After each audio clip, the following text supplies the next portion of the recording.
За сайн байцгаана уу хүмүүстээ. За та бүхэнд энэ өдрийн мэндийг хүргье. За та бүхэнтэйгээ энергийн хэлбэр ба энергийн хойрол хичээлээр уулзж байгаатаа баяртай байна. Та бүхнийг хичээлдээ идэвхтэй оролцохыг хүсээд амжилт хүсье.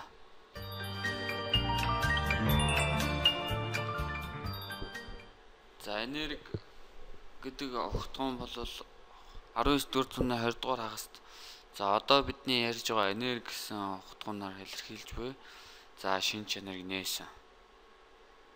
За энэ үед энерги гэдэг үгийг хэрэглэж байгаагүй.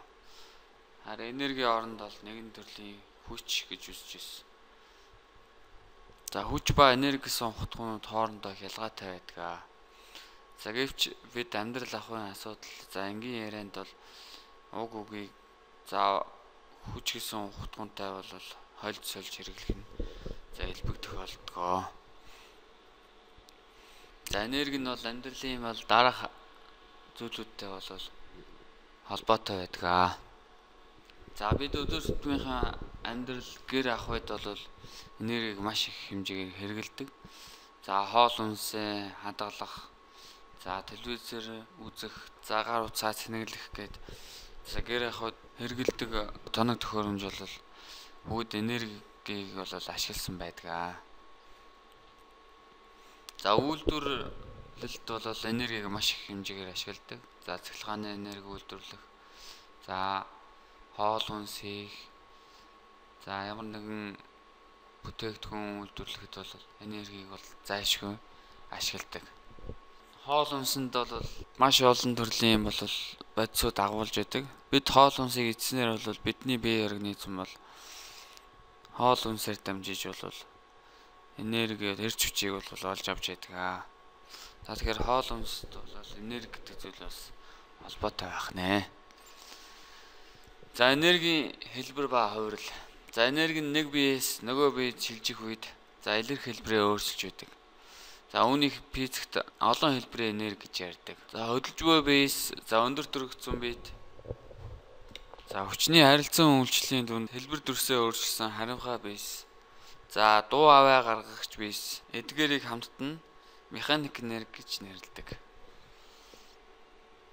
За биеийн температур орчны температураас их байх үед бол уг бие орчиндөө дулааны энерги өгнө. За тэгэхээр халуун биеэс хүйтэн бие рүү бол дулааны энерги шилждэг гэж үзэж болно.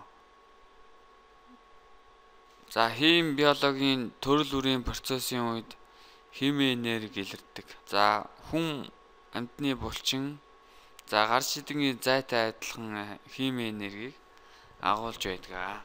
За гэрэл эрентгийн туяа за цацаг идэх туяа нь цацралын энергитэй байна. За цахилгаан гүйдлээр цахилгаан энерги зөөгдөг. Атомын цөм хуваагдах үед цөмийн энерги ялгарна. За энерги бол нэг хэлбэрээс өөр нэг хэлбэр рүү хувирч өөрчлөгдөж байдаг. За энерги хувирах процессыг бол дараах байдлаар загварлаж болно. За энергийн нэг ямар нэгэн хэлбэр. За энерги хувиргагч. За энергийн өөр нэг хэлбэр шилжинэ. За энерги хувиргагч гэдэг.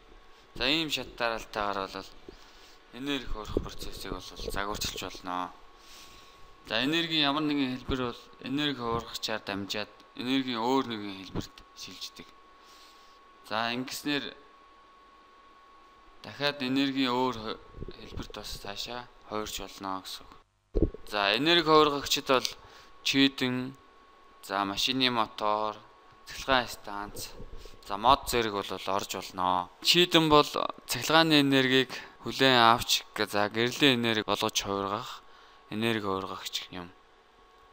За машины мотор бол бензин шатаагаад за цахилгааны энерги за машиныг зөөх кинетик энерги зэрэг янз бүрийн энергийг бол мотор бол хувиргаж гаргана.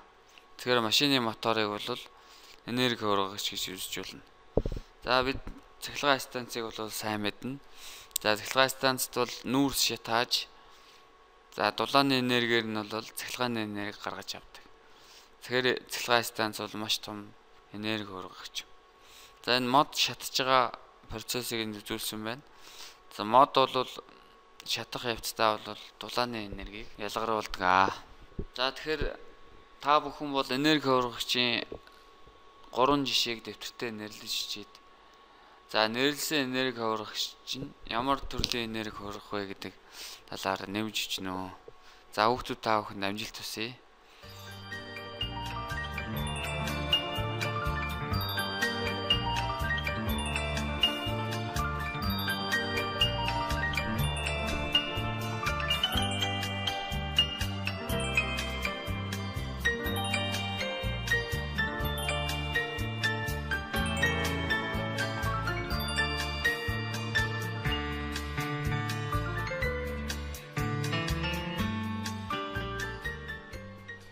Та бүхэн дэвтэртээ бол энерги хуургагчийн талаар бол жишээ бичсэн байгаа. За багш нь одоо чийдэн асах үед ямар энергийн хойрол явагдаж байгааг бол тайлбарлаж өгье. Чийдэн бол цахилгааны энергиээр ажиллаж эхэлнэ. За чийдэн цахилгаан залгах үед чийдэнгийн улаацах утас нь халж. За цахилгааны энерги дулааны энергид хойрогддог. За тэгэхээр чийдэн дээр бол энерги хуургагч нь бол тэр чийдэнгийн тэр мушгирсан улаацах утас. За улаацах утас халсны улмаас бол за гэрэл цасруулдаг байна. Тэгэхээр энэ бол энергийн хувьд бол маш их алдагдaltaй. За төдийлөн бол гэрлийн энергийг бол сайн цацруулж чадахгүй. За чийдэн өөрөө авсан цахилгааныхаа энергийн ихэнх хувийг бол тэр улаацах утсаа халаасан дулааны энергид бол алддаг байна. Энергийн хувиралтай холбоот хэрэглээ бол бидний амьдралд бол маш өргөн байдаг. Багш нь энд бол цахилгаан станц, за автомашин гэсэн хоёр зүйл дээр бол энерги хувирлын хэрэглээг бол та бүхэн тайлбарлаж өгье. За цахилгаан станц бол нүүрс шатааж дулааны энерги ашиглаж цахилгааны энерги үйлдвэрлэдэг. За маш том энерги хуургагч юм. Бас нэг талаар бид бүхэн цахилгааны энерги үйлдвэрлэж байгаа ашигтай тал байвч за амьдрал орчны бохирдол зэрэг бол дутагдaltaй тал бол энд за бас байдаг. За гэр ах үед бол нүүрсийг бол түүхийгээр нь түлж за агаарт бол маш бохир утаануудыг бол шууд гаргаж за бидний орчныг бол бохирдуулж байгаа нь бол одоо толгомж байгаа асуудлын нэг юм аа. За автомашин бол бензин шатааж за тэр дулааны энергиээр хөдөлгүүрээ ажиллавал за хөдөлгүүр бол ямар нэгэн доголдолтой үед бол маш их утаа гаргадаг. За стандарт хэмжээнээс илүү их утаа гаргаад ирэхээр орчны бохирдолд бас их нөлөө үзүүлнэ. За тэгэхээр бид бол энергийг бол өөртөө ашигтай байдлаар за агаар орчинд бохирдол багтай за тийм энерги хуургагч бол үйлдвэрлэж гаргах за тэрийг зохион бүтээх нь бол маш их шаардлагатай болж байгаа гэдгийг бол за энд хэлхэн зүйтэй байна. За чийдэн асах үед бол цахилгааны энерги дулааны энергид хувирдаг. За нүүрс түлэх үед бол химийн энерги дулааны энергид хувирдаг. За тэгэхээр өөр ямар хувирал байж болох вэ гэдэг талаар хүүхдүүд та бодоод за дэвтэртээ 2 жишээг авч за тэмдэглэж ирэх нэ. За та бүхэнд амжилт хүсье. За хичээл дээр төвтэй оролцсон сурагч та бүхэнд баярлалаа. За дараагийн хичээл хүртэл баяртай.